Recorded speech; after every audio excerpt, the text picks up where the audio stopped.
আসসালামু আলাইকুম। এটা হচ্ছে বাগেরহাট খান জাহান আলী মাজার। সবাই জেনে থাকে যে বাগেরহাটে খান জাহান আলী মাজার আছে। এটা হচ্ছে সেই মাজারই। এখানে আম গাছটা, তাই না? মাশাআল্লাহ, অনেক আম আসছে। দেখি কিন্তু অবশ্যই সবাই মাশাআল্লাহ বলবে।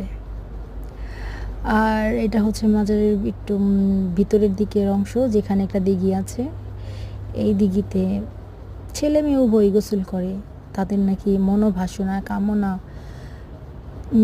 নিয়ত করে গোসল করলে বা অনেক পানি নিয়ে যায়। এখান থেকে পানি নিয়ে নাকি মানুষ খায়, বিভিন্ন রকমের রোগ। তো আর কি, আমরা তো দেখলাম যে মানুষ গোসল করছে।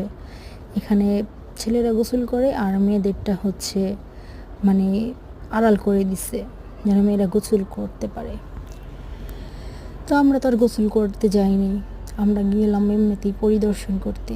কিন্তু পানি দেখলে তো সবারই ভালো লাগে, তাই আমি ভাবলাম একটু পাবি যাই। কিন্তু সিঁড়িগুলো অনেক পিছলে ছিল যে একটু দাঁড়াতেও পারি নাই। একটু দাঁড়াবো, আমি তো নেটকে দাঁড়ালে পড়েই যেতাম। আশা করি সবাই ভালো লাগবে ভিডিওটা। ভালো থাকবেন, আল্লাহ হাফেজ।